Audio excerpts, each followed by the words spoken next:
Yeah, that's usually the case. Good morning, good evening, good afternoon, good day to you. Welcome to Bayou Sports Talk. I'm your moderator, Kay. Let's have our panel introduce themselves. Go ahead, Coach. All right, it's me, Coach 67 Sports TV. Shout out to the awesome and amazing LDBC, Lions Den basketball community. Shout out to the greatest university in the world, the Southern University, home of the mighty Jaguars. I'm the exclusive content creator for Southern University football here on YouTube. All right, our next panel member. Go ahead, Rue. It's a Rue Dog, one of the best analysts on podcasts that you can find. And shout out to the good cast we got here as Kim and Coach. All right, and as you can see, we're missing Ray today. So shout out to Ray in his absence. So we're gonna go ahead and get started. We have some great topics here before us. So we're gonna go ahead and dive in, and let's go ahead and start with the NCAA tournament. Our new champs. Let's start with our Lady Tigers. Ruth, what you think? What's up? Good job to the Tigers. Shout out to the Tigers. Wonderful team. They're gonna be back again, I think. And all they're gonna do is reload and get better. Shout out to the coach too. She did her thing. And nice Kim play. representing Hammond. Huh? I say Coach Kim representing Hammond. Yeah, Coach Kim representing Hammond. Good job to Coach Kim and the Lady Tigers for doing a wonderful job and competing in a very, very tough competition as ladies basketball tournament. And I think we'll be back again next year. I hope we can repeat it. All right, Coach, what you think about what Rue is saying, as well as our Lady Tigers being the champs? First of all, congratulations to the Lady Tigers. The Bayou Barbie, Angel Reese, and just the whole cast. Coach Kim Malkin, she did a good job. The team, they had a lot of depth, and it was a good team from top to bottom. So congratulations to them. They did a good job. Going throughout the tournament.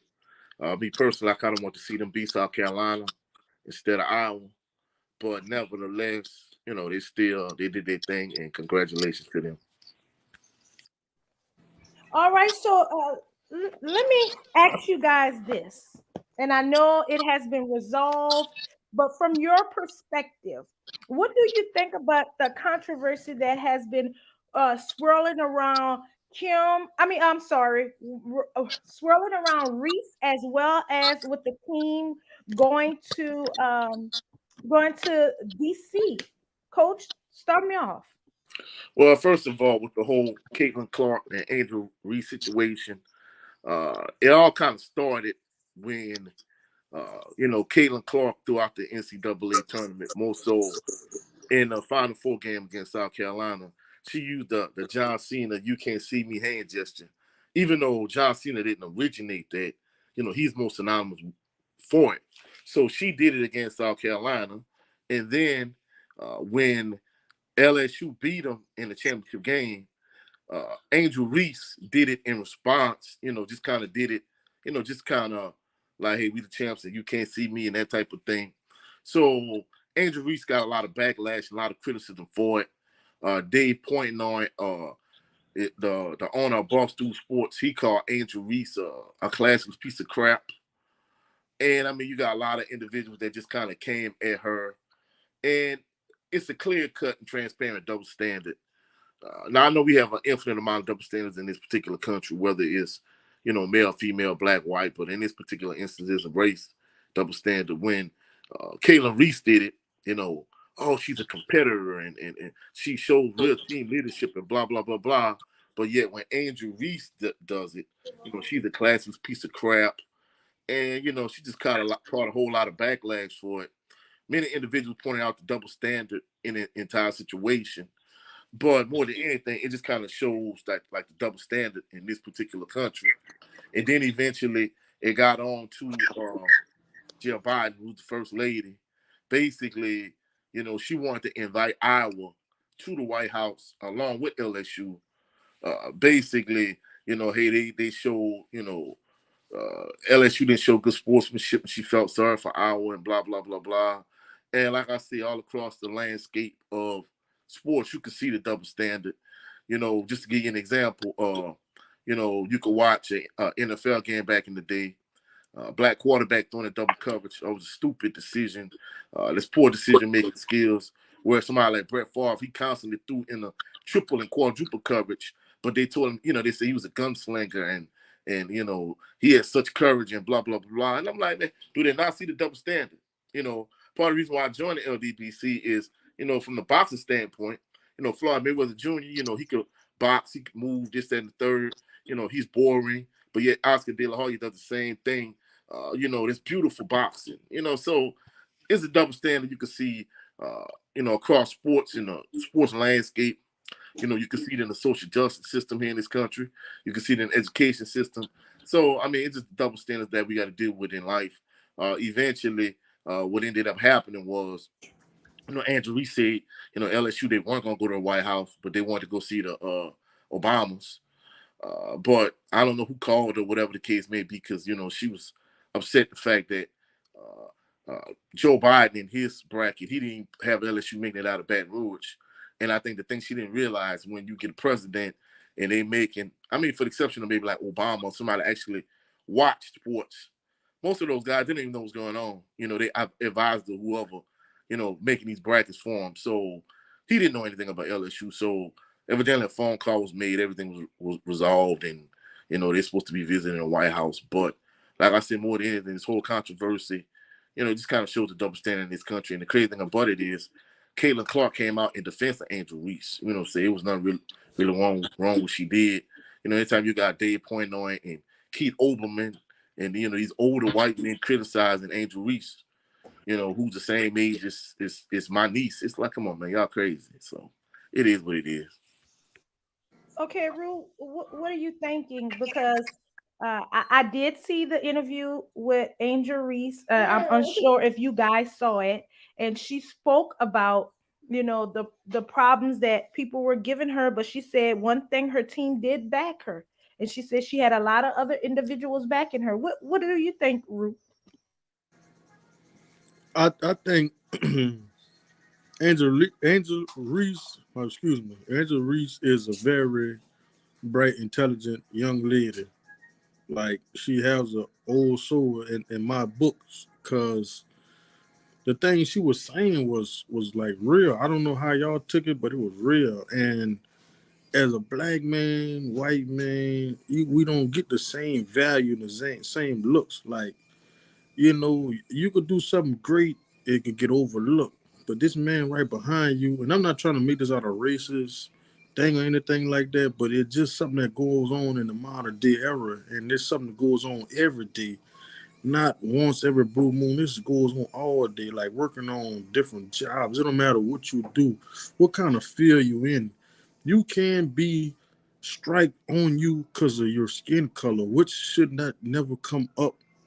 Like, when it's coming to, like, when it's talent or whatever. If Clark would have won it, man, we would have never heard the end of it. This would be on ESPN right now as we speak. That she'll be the greatest basketball player ever. But it's sad that somebody did something that somebody started, and you get, no, man, it's not cool. It's not cool by a long shot. And as us black, and I hate to step off the subject, we need to stick together more. And as everybody, we is one as all, like this country, like we are killing ourselves nowadays. I guess that's what they want, and we don't get respect for none of this, none of that. Like, man, like, everybody life matters, but we, what I'm saying, we just, at black people, we don't get that kind of, we get overlooked. Like, what I'm saying, like, like, I'm speaking on from the work I do, construction wise, or a teacher, or a principal, or a dean, a professor, whatever you are, a coach, whatever you are in life, you kind of get a strike against you already, and they'll show you some kind of fake love, like, "Oh, you did a good job, coach," and pat you on your back. But at the same time, they don't mean that. Like, and I respect Angela Reese's decision. Like, I ain't going there. You invited. This never happened in history. If I win the championship, you gonna invite the loser there too? Like, no, man. That's just people don't care. They're just coming out with it like, we don't care. Yeah, I'm racist and I don't care how you feel about me. I don't like you. I don't like your skin color. I don't like nothing about you. Before you even get a chance to know me. Like, that's where we at now in life. And that's, you see the cops killing people, everything, all this going on over the world. Like, so this just not something we dealing with right here at home. It's everywhere, racism. Man, you could be driving on the road, these people pull you over and give you a ticket. Well, what you stopping for, officer? And it's a problem. And I'm sorry for taking so long, but this is something we go through every day. And I hate to say it, is only gonna get worse. My bad, it's only gonna get worse. And then I got kids, Kim, you got kids, coach, if people this is only gonna get worse, bro, before it get better. And everybody calling about Black Lives Matter, but man, them people not going by that. It And, just And and I something this, that understand what you're saying, Rue. It is a problem, and a lot of it. I hear what you understand. I understand what you're saying. It's stemming from race because, and if it would have not been her, and it would have been a race issue, that if it was on the other, you know, team, that they would have not given them the same problems, the same, uh, yeah, right. You the right. same. But they look at LSU girls as some black ghetto chicks. yeah, You know what I'm saying? Yeah. They're not looking at them like they're Andrew the Reese pointed that champs. out. They're not He looking pointed at But that them out. it like, can't be too ghetto. This is what I look at. You can't be too ghetto. You're trying to better yourself. There are young ladies that are in college trying to better themselves, looking into their future, whether that. it's they're playing basketball, whether they're trying to get an education and start a business, or whatever they are doing. They are not being looked at in that eye. They just see them, oh, they won. What is the problem? Well, Oh, they don't hold themselves in a high standard of speaking. They're looking down on other people, things of this sort, right? you're right. You're 100%.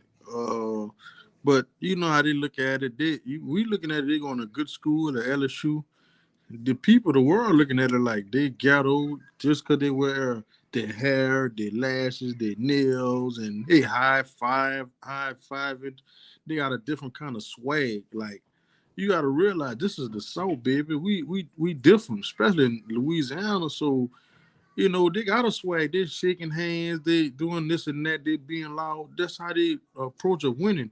And if you're a coach, you're not gonna stop your team from doing something they're confident at doing. Like, if we winning, we having success at doing this, talking loud, getting in somebody's head, then that's I would think we gonna win. But as being a ghetto black woman, like, that's statutory. Like, that's like, that's out your you wrong for this, man. Like, and those somebody like all these analysts they got on ESPN and all that. Why these people not losing their jobs behind this? They're not hiding this. Like, you just coming out, like, I watched Skip Bayless the other day. Shannon Sharp was talking to him. He put his head down. You know why? Because he just feel the same way. Like a lot of these guys. What the other guy? He's on Keith ESPN. Olbermann. What the guy? He ESPN football. He always up on the moves. I forgot his name. The white guy. Tom He Green. another one. Huh? Tom Green. Not Tom Green. Another one. Anyway, he's another one. They all have a problem with black people. Like, it's not is man. Congratulate people to success. You know, this what you getting in like great athletes, and this what you got. And I like Kim bringing all these people in 1 year and coming here and winning the title. This is what we should be talking about, not racism, not people being what Kayla Clark should be at the White House too. You know, And, back and to just you. to, and just to kind of add into what you were saying, they showed the cultural difference how pregame, the Iowa team listening to High School Musical songs, Correct. whereas LSU they listen to Boosie Said It All. You know what I'm saying? And I mean, there's a cultural difference, but like we were saying, as a people, we need to stick together because, on another live stream, I talked about, the Just Pearly Things situation where, she disrespected our ancestors, talking about how slavery was embellished and it wasn't as bad as, they made it seem. And yet Kyrie Irving and Kanye West, when they offend Jewish people, they have to jump through an infinite amount of hoops. So it's a ridiculous double standard. And the crazy thing about it is, you got so many of these black guys from the black manosphere coming to her defense. So it just kind of go to show you whether it's sports or just life in general, is a double standard that we just can't get around. You know what I'm saying? And we need to stick together because the racism is ridiculous. But of course, a lot of our people are not gonna stick together. And I want to make this comment also. And they don't see it in this, light, but when you grow up in different environments, how can you expect for someone to behave the same way the next person behaves if they haven't grown up in that environment? And what I'm saying is, if you grew up hypothetical in the projects, you have music going and it's not High School Musical. You have rap music going versus, I don't know what genre that would be considered, but music like that, how can you It will be expect, considered pop music. okay, pop music, if someone is listening to pop music versus rap music, that doesn't take from who they are. It's how they grew up. It's all about that mindset, how they behave. If she is not going pointing a gun in a girl's face or beating her up or anything negative, why are you trying to take from her character? Man, She's I'm a gonna tell you something. They all listen to rap. You might not Yes, notice they it behind do, whether closed they doors. admit it or not. Nah, they all listen to rap because that's how you think they know what's going on these days. And 9 out of 10, and this conversation is gonna go on for hours, days. The government love what they got going on. You look at big cities like Chicago, New Orleans, Miami, whatever, Atlanta. A lot of this be black on black crime. So they obviously promoting this so we could kill each other. And people don't realize the more we kill each other, that's the less they got to deal. If I was to kill somebody right now, black, they wouldn't even probably charge me enough for what, 5 years? If I was to kill somebody white, you'll probably give me a double life sentence. You know what I'm saying? That's just like Coach was saying, a double standard. Like they can kill you and get off with it. Especially the officer, he could kill you and resign and still get his pension or whatever else he got left in it. So in life is we could go on hours. Stuff not fair. All we could do is make what we could do out of it and try to take care of family and kind of stay our people away. And I hate to say it like that, but I mean that's the best thing we could do because it basically we don't really have like we could stick together, but like Coach said, everybody not gonna stick together. And one thing I want to make this comment, that well, respond to something you said, Rue. and and I want Coach to tell me if I'm going right or not. You made the comment, or you questioned about losing the jobs in these people who are commentators that have a negative mindset towards another race. And you said, why haven't they lost their job yet?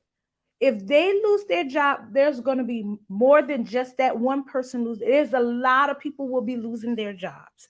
That I just, because it's whether or not they really feel that way. They may not say, "Oh yeah, yeah, yeah, you're right." They are whatever. One way or another, it shall come out. But a lot of people will not lose their job because they need them. They want them. I wouldn't say they need them. They want them there. So you cannot have someone lose a job if they are not wanted there. Only way they will lose their job if they get enough negative reviews, a negative enough um, individuals that will not watch their shows, and basically negative things that would happen from this situation. Right, Right? you right though. You 100% right. But at the same time though, on every last one of these shows, they got a brother man that's help supporting their cast. It's not just them, you know. Only one guy on ESPN I think should deserve a job, and he white, and they can't replace him, and that's Chris Birmingham. Other than that, all the other guys could be replaced because he's a very funny guy, and he handles business. You know what I'm saying? And I tell you, he's been dealing with brothers all his days, so I'm pretty sure he know how to deal with that. But all these other guys, from Skip Bayless to Mike Green and whoever, Keith all Keith these guys Keith could be Oberman, replaced. Keith Huh? Oberman, Keith Oberman. All these guys, Jim Rome, whoever you want to name, they could be replaced. 9 or 10, a brother making a job. When you look at from starting at 5 in the morning, Keyshawn Johnson and Jay Will make that show. Max do not do nothing on that show. It's not funny. You go to the next one. From after that, you go to Stephen A. You go to who else? JJ Swag Reddick. Key. All these guys, Ryan Clark, they make these shows. You name me a white guy that make one of these shows, and then I'll tell you, besides Chris Birmingham and none of these other guys make these shows. It's all about the brother man, and they're not gonna get the credit this is supposed to be. But hey, we know, you know, everybody know. You're not watching ESPN to see what Max Keller but to say. You're not watching Max Keller. You watching what Swag Goo gonna say. You know what I'm saying? Kenny Perkins. You're not watching that to watch Daniel Orton and all these guys. You want to see what Ryan Clark talking about. You know what I'm saying? You're not worrying about these guys. And I'm not trying to be a racist guy or anything like that, but I'm just You being just honest being and keeping it honest. Yeah, 100. You know what yeah. I'm saying? You're not Hey, watching that to see what his, especially with this girl, she's Japanese or whatever. She be on NFL Network. I don't even know her name, but you know, she got a job, but she, you know what I'm saying? You know, you're not watching it to watch her. You could take all day and the rating's still gonna be high if you want to go that route.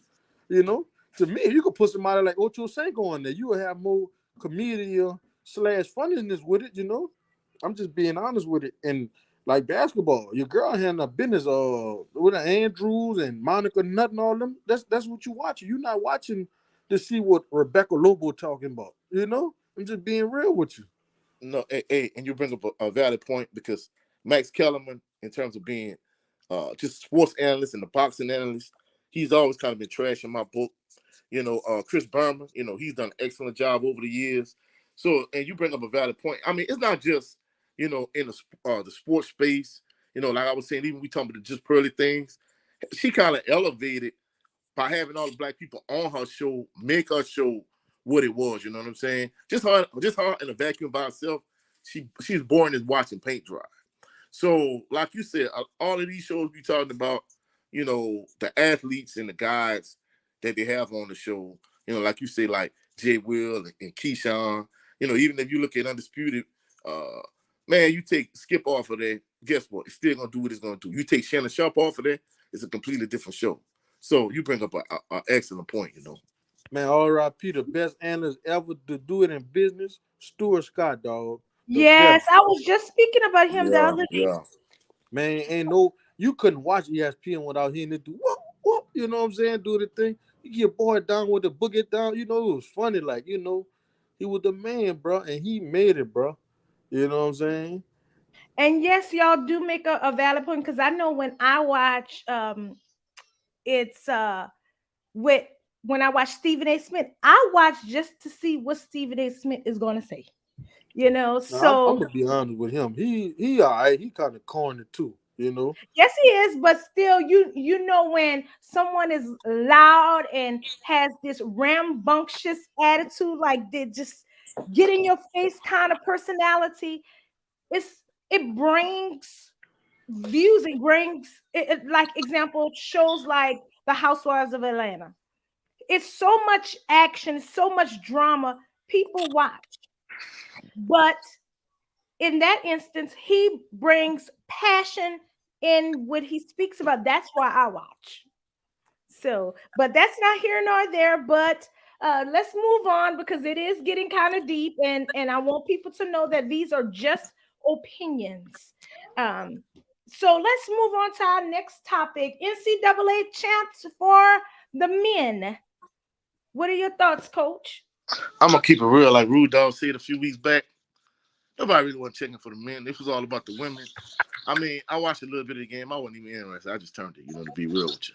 I picked UConn to win. They won, but it wasn't nothing interesting about.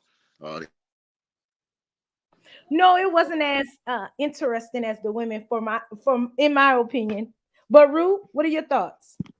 My thoughts was I've been saying UConn was gonna do it because of this guy. I don't know all the guys on the team, but I know there's one guy, and he an impact player to me. He catch a lot of rebounds. He kind of hustle bunny, get a little trash points.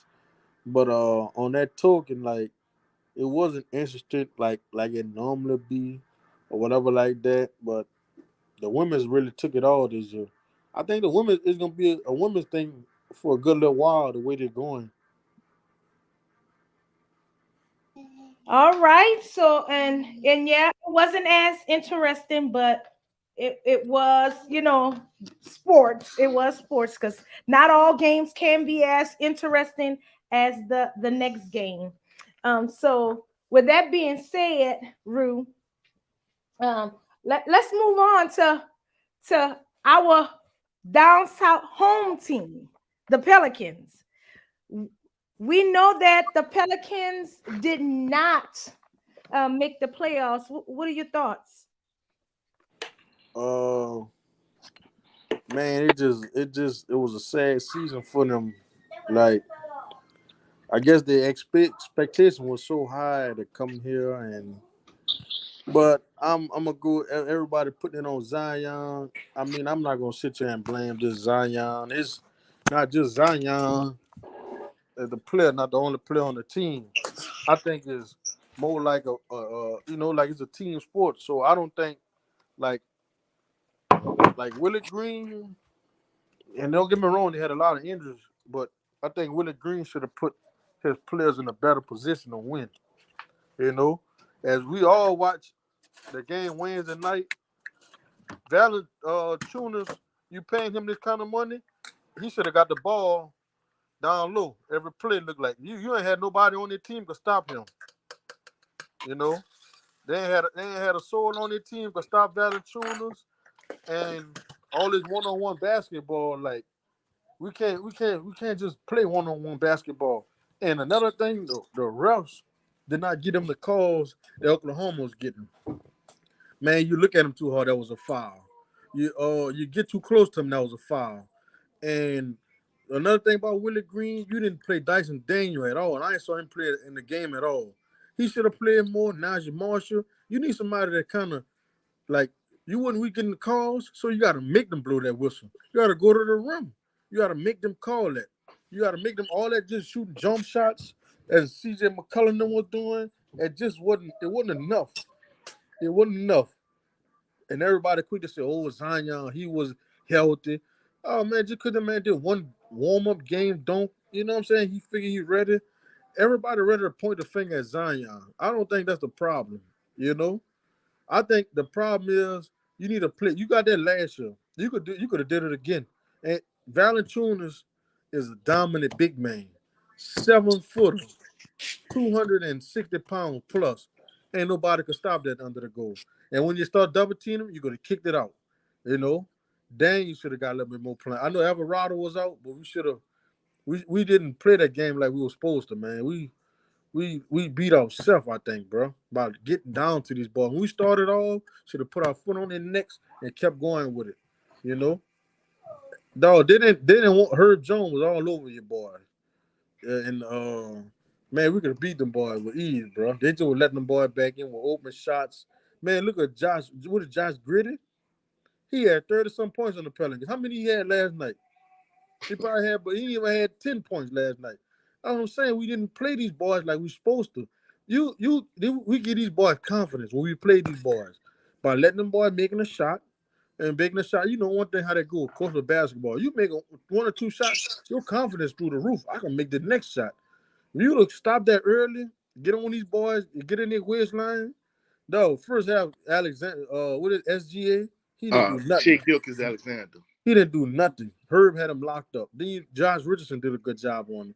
So man, we could have kept locking these boys. We had too many defenders, bro. I don't know what they was doing or what they had going on in La La Land, but man, we beat ourselves with that game. Man. Even with Bi with the last shot, could have tied the game up. That was a foul, man. They didn't call it. He didn't get no calls. Like, dude, like what y'all paid the boy to beat us or what, man? Like, come on, man, give us a break, a Kit Kat break. Like, man, come on. We could have beat these boys with ease, man. These boys cannot beat us. I'm telling you. We beat them three out of 4 times this year. So, like we had these fellas beat. Coach, what are your Well, thoughts? he brings up some valid points from the standpoint of the referee wasn't giving the Pelicans no calls. On a defensive end, man, Dort was just beating up and playing football with Brandon Ingram. Then on the offensive end, if one of the Pelicans players breathe on Shea Gilchrist-Alexander or Gideon, whoever, they call it, they blowing the whistle, calling the foul. So that was ridiculous to me. I'm not gonna lie, I feel like a lot of portions in the game, Willie Green was right. The Pelicans were too lackadaisical. I felt like many instances, Oklahoma City was out hustling them. Now, Drew bring up some valid points from the standpoint of I felt like Jonas Valanciunas should have got more touches on the block. But despite what he was saying, they doubled him a lot. They triple boxed him out to make sure he wasn't, because at certain points he just was getting every rebound. Then they got to a point where they start triple boxing him out. And then basically they were just kind of daring people like Herb Jones to hit the 3-point shot. And, like he said, they should attack the rim more. I think the reason why they didn't give Valanciunas the ball as much because they wanted Brandon Ingram to get a certain amount of touches, and the fact that, Dort was all over him, that was another story. And part of the reason why Shea Gilchrist-Alexander really didn't get off in that first half because they did a good job blitzing him, doubling him, trapping him every time he touched the ball. But the second half, the adjustment Oklahoma City made was they ran small pick and roll. So Shea Gilchrist-Alexander to get more favorable matchups and kind of go one-on-one. I think he makes some valid points. I think they missed Alvarado. They missed Larry Nance Jr. Dyson Daniels should have played. Kyra Lewis, he was trash, to be real. So he make a lot of valid points, but I'm going to be honest, the number one point I'm going to disagree with him is the whole Zion thing. I strongly disagree. C.J. McCollum, he criticized him without criticizing him. He didn't say no names, but he was like, we all need to do what we need to do to so we could be successful. Bruh, if he was healthy and playing, the Pelicans wouldn't be in a situation. And, him and I had this conversation the other day. And the truth of the matter is, even if Willie Green would have did the best job, the absolute best job he could do, they was only going to get so far. So they might have beat the OKC Thunder, but they might not have had enough to beat the Timberwolves. So I know what I'm finna say is controversial. I'm going to just keep it real. Zion, fat ass, need to lose some weight. He need to get down about 250, 245, and his fat ass needs to stay healthy and stay on the court. Wow, Coach. That's powerful. That's strong. That's strong. Hey, that's the only way the Pelicans going to get as far as they need to get in the playoffs. So if Zion can hit me somewhere, hey, put the hamburgers and the gumbo and the shrimp po' boys and all that crap down. Get your fat ass in the gym. Don't do that to my boy Zion, man. Hey, lose some weight and stay healthy. Because if not, guess what? He going to keep getting hurt.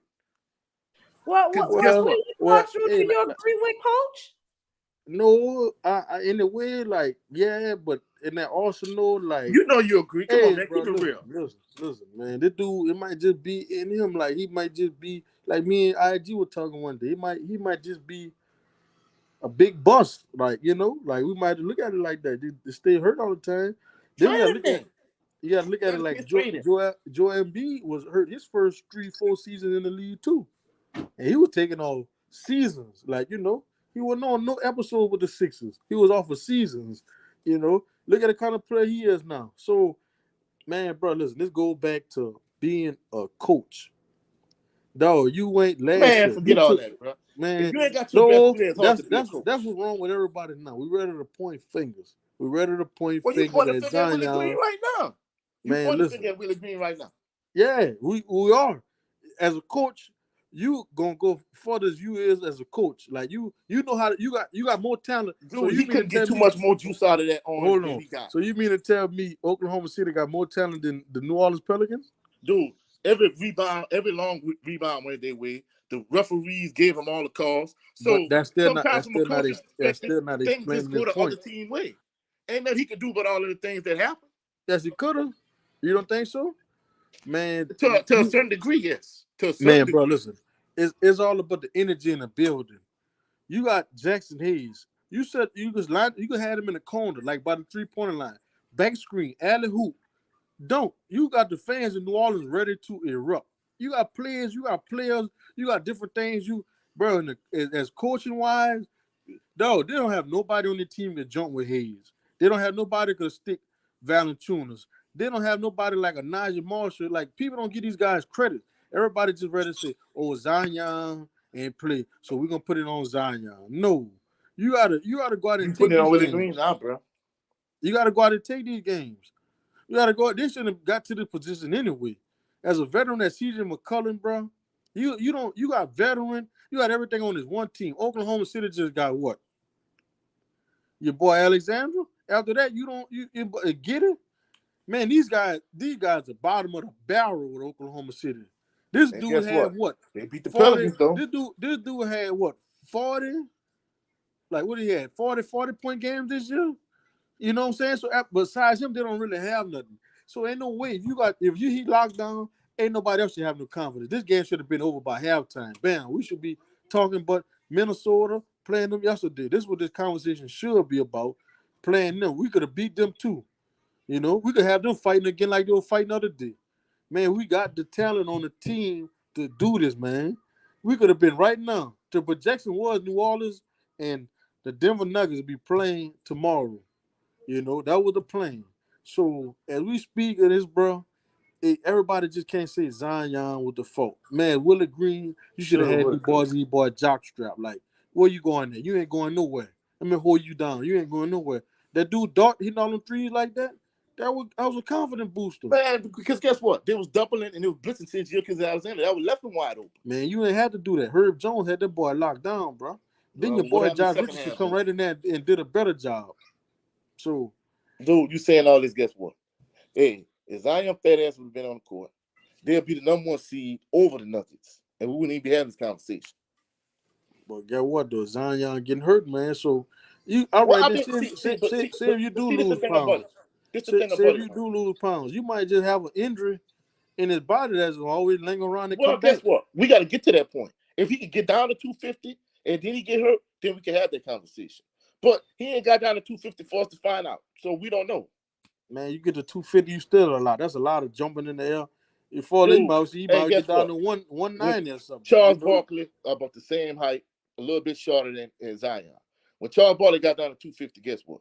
He wasn't having all the back problems, the knee problem, the ankle problem. That go on this subject here. That the game was different back then. Charles Barkley had no choice but to play. This dude here, these dudes getting money all kind of ways. You do understand when Charles Barkley first got to Philly, he couldn't get on the court because he was too fat.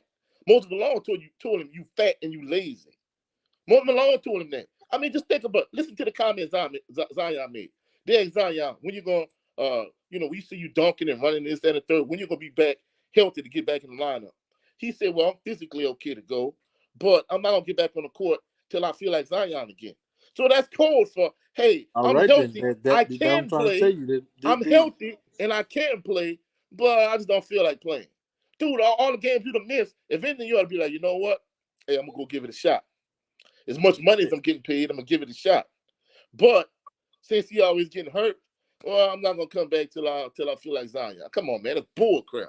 Hey, if you lose weight and you get see, it's one thing for you to tell the average person this. For somebody got a $230 million contract, you shouldn't need no motivation. Dude, man, I understand where y'all are, and since y'all are bringing Zion up, let's turn to this Zion controversy that's going on. That Zion, long story short, that he is trying to get out his 5-year contract with his marketing agent. What do you think, Ru? And what are you trying to get out of the Jay contract? Good for watching. Man, Zion, he might not want to be in New Orleans no more. You never know. You really now in basketball is different from football or any other sport. basketball, you got to be in a big city. I mean, you look at New Orleans, it's really not no big old city, like it's not a big market city. And you might not want to be there anymore or anything like that. So that's what I'm telling coach, like, you never know. You gotta if you don't want to be there, what you gonna get for him? What is trade value is? This and that. You stay hurt all the time, so you might not have no good trade value for him. I'm on the real. I think we could do it without him. Like I think the teams have got to have confidence. You know, you can look at all the years Jason Kidd went to the finals. He ain't had nobody. So Okay, what are your thoughts? Do you agree with Rue? And if you do agree with Rue, what do you think is swaying him to feel this way? Well, first of all, the whole him getting out his contract controversy, he don't have no leverage to get out his contract unless he blatantly violate his weight clause. He gonna be in New Orleans. That's first of all. Second of all, the fact that he keep getting hurt all the time and he don't seem to be motivated to want to eat right. He don't seem to be motivated to want to get back on the court. That should be incentive for David Griffin and the brass in the front office to want to get rid of him more than anything. Now, me personally, I'll be willing to give him another season to see what he's gonna do. But if it's gonna be a perpetual problem, you just might as well cut your loss and just keep it pushing. But the thing about it is the fact that he's trying to get out of his contract now. I ain't really willing to go there. I'm gonna pump the brakes on that. But from a fan's perspective, from a coach's perspective, he don't seem to be motivated to want to eat right, to do what he need to do to stay healthy and to get back on the court. That's the thing that just aggravates me with him. And so at the end of the day, the controversy, you're always gonna have rumors. They're always gonna have, uh, you know, rumors turning into rumor mill, so on and so forth. But more than anything, I think the only thing that give all of these rumors validity is the fact that he's not doing what's necessary on his end. Now injuries are a part of sports. Sometimes they can't be avoided. But the fact that he was 6'6", his weight fluctuates from like 285 to like 305. Bro, there's no way he should have all that extra weight. I mean, it's one thing if he was an NFL offensive lineman, but dude, you're a power forward in the NBA. So, like, you know, I mean, people literally wish they were in this situation. So the fact that you just can't keep your weight under control, it just shows a lack of professionalism as far as I'm concerned. I mean, he is ridiculous. So, I mean, it is what it is. Okay, so my question is, Rue, what do you think? Because I hear you say that maybe he just doesn't want to be in New Orleans anymore. What do you think is swaying his decision? What makes him want to leave? man, you got all kind of other big players, like big names. See, you might have like LeBron, whoever, etc. You got people he cool with, like RJ Barrett. Man, you come up here to New York, man, we can win. There'd be a lot of talk behind doors. We could do this, we could do that. So, what's the way for me to get out of if I don't work on the job anymore? What's the best way for them people to get rid of me? Not showing up. If I don't show up to the job, Not they just don't not need me no showing more. up, but also The weight doing class. the wrong thing, something that goes against what they want from you. So that can get you fired as well or get rid of you. You're exactly right, cuz 100%. Um, but like being in a city like New Orleans, you got so much. You run like Kendrick Perkins said, man. You be around so much food, and it's kind of hard to lose weight and all that. I understand what you looking at, coach. You're a professional, but these guys like Charles Barkley and David West, them boys still order food from New Orleans all the time. So it's kind of hard for him probably. You in that city. One thing about us down south people, they always trying to feed you. Hey, baby, you want this? I cooked some Yes. gumbo. I Hey, did this. hey, he got 230 reasons to stay disciplined. But guys, I hear y'all say food, but it also takes no matter who you are, what sport you're in, whatever it is. If food is a factor, you have to have that strength, that mental strength, as well as, Discipline. yes, discipline. Long story short, you have to be disciplined when it comes down. Yes, he can eat, but he has to be mindful of how much he eats. And maybe, have y'all ever thought of the fact that maybe he has had issues with battling with his weight over the years, whether from a little child to now? Well, I mean, we know he had the injury issues, but he's always been like a bulkier guy. I mean, early in his career, when he was in high school, he was more baby fat, but as he progressed to college and the NBA, it's been more muscular. But when he gets injured, his weight balloons up. So I mean, more than anything, the amount of money he making, I mean, people literally hoping, wishing, and dreaming they could be in the financial situation that he's in.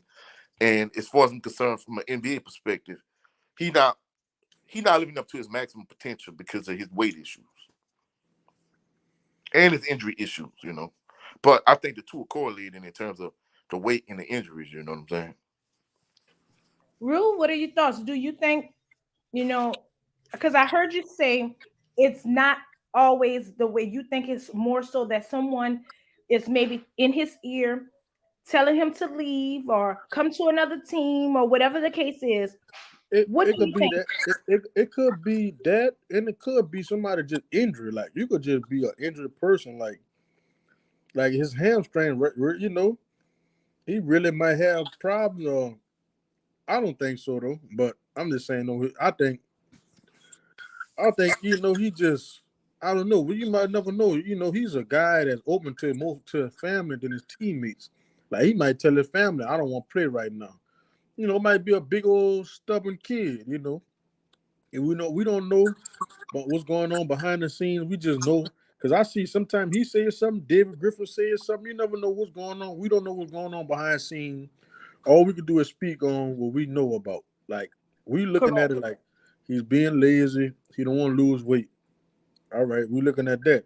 We might be looking at David Griffin might be telling him something different. His family might not like the city of New Orleans.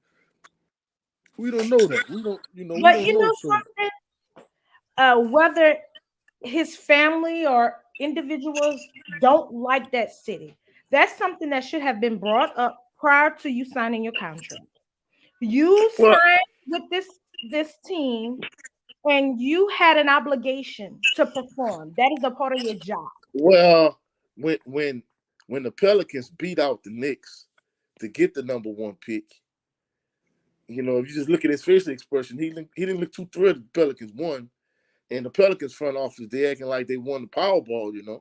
So don't get it twisted. He didn't say anything, but he didn't look too enthused to come to New Orleans now. So I mean, it is what it is. And even if he did go to the Knicks, man, the Knicks still ain't gonna be no fact. right. So I mean, it is what it is. So Me, you me, think me, it was me and about the Pun, money? me and Jimbo, 2019. We remember we had that talk. Mhm. I was telling you, I said, man, you might call me crazy. I said, everybody probably gonna boo me, but I'll take John Morant. I didn't know, but Zion bigger factor than Morant. Like Zion president on the court, but at the time, I was telling John, I said, man, everybody probably boo me, but I'll take John Morant. And right now, we'll be looking good. Right now, we had John Morant. Oh, I don't know. With all these gun and off the court issues, to me, Man, there's that six in one hand and half a dozen in the other. To be real with you. And it guess sounds what? like you is looking at the view of on the court versus off the court. Correct? Well, you got to realize, like we were saying, he had injury issues back then though, so he Correct. didn't just start getting hurt. Yeah, he been at injury. When he was at Duke, he had a bad injury. He had bad injury, and during one of the games, his shoe exploded. Well, I also, when they were drafting him, I thought he was on the heavier side then. And to me, I was wondering why were they trying to sign someone of that caliber. But Well, the in reason my eyesight, the reason they got him, the, just like the reason they got him, YouTube. What he was able to do at that weight, he already was built like a man in what the 19th grade. He was Oh yeah, yeah, big yeah. book. He had He a been man had body in high videos school. how he could dunk and all this and that. like if they wouldn't have YouTube and all these different things, he probably would have felt in a draft like just back in the day. They would look at his size. Oh, he not ready. But what he could do, dunking wise, that's all he showed me. Though. He could dunk or whatever like that. But no, he's. Don't get me wrong. Zion is a franchise player. Don't get me wrong. Oh, He's a franchise without player. question. He's a When he great healthy. talent. He's a great talent that everybody wants, but he just can't stay healthy. You know what I'm saying? And that was kind of hurting our franchise. But the reason I think he signed that big old deal without complaining about anything, because what the Pelicans did last year in the playing game, that's what a lot of people were looking at, how far they went in the playing game and taking a good team like Phoenix to 6 games, So as we said that, bro, uh, if Zion could ever stay healthy, we definitely be a finals, a championship team. Oh yeah, without question. Without question.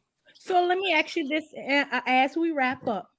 Do you foresee him having a short career or a longer career? Because if weight plays a part in your career, I foresee it not being as long. Coach. Well, I mean, it kind of depends on what his level of motivation is. He's shown that he's not extremely motivated, so he could kind of go the way of I don't know Yao Ming in terms of the injuries, or he could go the way of Robert Tractor Trailer, or just eating his way out the league. So he kind of be either one of those two, or if he actually like gets down to it and be motivated, like he could be Tim Duncan like all time great because he has that type of potential. When you put him on the court, you can't put guards on him because they're too small. You really can't put fives on him because they're not athletic enough to keep up with him. So he's like literally a walking mismatch. So Right. that's what makes him so valuable. But the thing about it is, if he's gonna get hurt all the time, really, I hate to say it, we got rid of AD and got him. We basically back in the same situation. AD It's played street more. code, huh? AD played a little bit more than him. And for real, AD did play more, but I ain't lying, Jim. essentially Boy, we back in the same I wish I situation. was sure. I wish I was sure like around the horn. I give you number the point. Beep beep beep beep beep beep beep beep beep beep. Hey, bro, you made all the good. Hey, bro. Hey, you couldn't say it no better, bro. Man, brother, dude is unstoppable when he playing, bro. And he could. Everybody on the court watches him. So man, if he could ever get healthy, like, man, listen, they got YouTube. So if he was that interested, like all these little videos, he could be showing that he working out, showing the people in New Orleans, look, I'm trying to get right for y'all. You know what I'm saying? I'm trying to let y'all see. I won't play next year. I won't be here. But he don't show them kind of signs. He like, it's whatever. Like somebody, all right, then it's whatever. I don't care. But if he would have show them kind of things, like he was trying to get better, trying to do like he don't show them kind of signs. One minute he won't be there, the next minute he like he don't. So to me, I think he ain't nothing but a So big. he doesn't have the motivations. It's not there at all. It's not there, and he definitely if he was to show that kind of motivation, like I'm tell you something. If like when a coach like Coach Willie Green, Brandon Ingram, C.J. McCullum, if this is a big three, everybody should be sitting around. What we gonna do next? This season over with. This is how we gonna prepare for next year. Then you bring all your players back. Who you bringing back? Because word I heard they're gonna get rid of a couple people, which I think this team already deep. So I mean, Way too deep. like I don't think you should be really trying to get rid of everybody. I think you need another for sure scorer. Because CJ McCullum is to me basically a Drew Holiday when he was there. Some nights he'll be on, some nights he don't miss nothing. And now time he more off than on now, bro. So I think, He getting older though, bro. yeah, well, we all know how that goes, So them shots ain't going down like they used to. So I think you need to, if you could find this draft really don't have nobody to meet like could really do that. But Victor. but you're not going to get that dude there, I man. Come on. already know that. I already know that. They got teams bagging now, trying not to make the playoffs just to get him. Yep. And the ping pong ball, that's the good thing about it. The ping pong ball got to bounce your way. So, Hey, but what if they do bounce the Pelicans way? Then what? no, that's a lot of ifs and a lot of You right, wishing. though. You right. You right. But and that kid though, that I think they got a good team, brother. At Daniels, you know what I'm saying? I think if he could work on this shot in the off season, he'll be a way better player. because he's the dude got it on the defensive side. Najee Marshall, he a good player, a tagger, a good defender. And we could break down this whole team, bro. We got a lot of great players, bro. There's a real upside on this team. All right, guys. Well, we want to send a shout out to Jared 011 Green for watching. Thanks. And so, Salute, bro. guys, guys, as we close out, are there any closing remarks that you have? Let's start with you, Coach. Uh, I appreciate everybody been rocking with us since day one. We Day one. appreciate y'all. Y'all like, share, subscribe. Also, salute to the awesome and amazing LDBC. Y'all check me out because I'm post a couple videos after Southern University spring game. I'm breaking out each Southern University position group. Also, myself and my brother Jared 11 Green. Check us out on his channel, the Southern Baller Show, where we break down HBCU football. Y'all have a blessing, phenomenal evening. We'll catch y'all on the rebound. Peace and blessings. Shout out Alcorn State. Go ahead, Ruth. What are your closing? Man, thank y'all for letting me be on this show, man. Y'all have a wonderful and blessed day. And y'all keep up the good podcast I got going on here. I like this. All right, and we want to thank everyone for watching. Please like, comment, subscribe, follow, and share for more. And if you have any comments that you would like to let us know, what things you want us to talk about, please put it in the comment section below. And our closing quote is, "It's not whether you get knocked down, it's whether you get up," by Vince Lombardi. So thank y'all for watching. Hope to see y'all next time. Bye-bye.